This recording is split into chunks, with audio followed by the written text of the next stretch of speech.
Good Tuesday morning. This is 106.1 KYVZ. Joe Vyzourek visiting once again with meteorologist Chris Sramek at Decision Weather and Atwood, as well as America's weather streaming channel. Chris, another tranquil start to the day, just ahead of some more storm systems coming in later on this week that still have the potential to bring us some precipitation.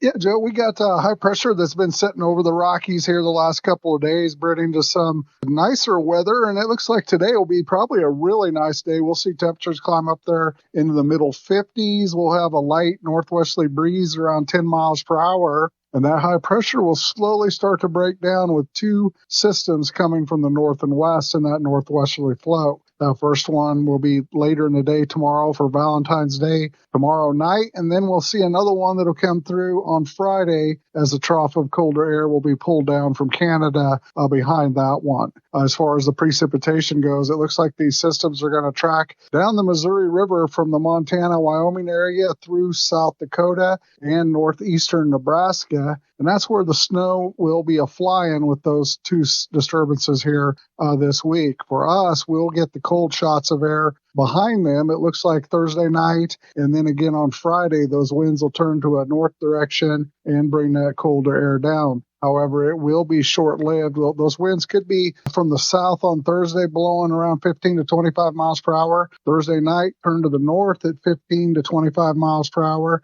and then continue to blow pretty strong through the day on Friday, where we could see gusts up there 30, 40 miles per hour. As far as the temperatures go, we'll hit 55 here today, drop to a low around 25. We'll be a little bit cooler tomorrow, around 53, and then we'll be in the upper 40s on Thursday with some more clouds. We get to Friday, we'll see temperatures in the middle 30s. Saturday, we'll have a cold start. We'll see temperatures in the lower teens.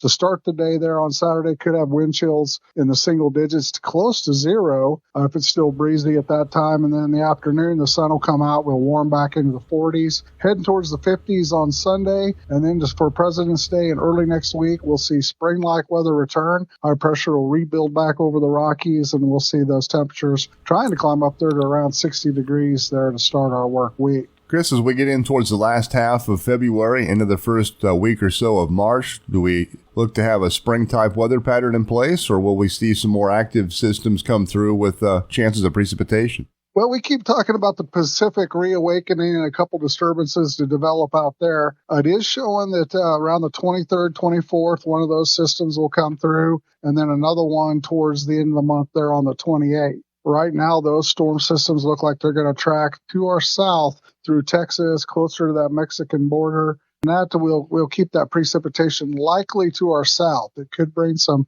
snow into the mountains and maybe a little bit trying to sneak over. And then we'll keep our eyes on when we head into March, whether that pattern will shift. And if we keep having disturbances coming from the west and northwest, it'll pull that colder Canadian air back down over the area, or if we'll continue with more of a spring-like pattern where we'll be maybe talking about some thunderstorm activity there in March, and just seeing where that cold air will battle and it will actually get pulled down here. So it looks like more of a spring-like pattern as we end February and head into March, but that cold air will be just setting to our north up there in Canada. That's Chris Sramek at Decision Weather and Atwood, as well as America's weather streaming channel, joining us here this morning on 106.1 KYVZ. I'm Joe Vyzourek.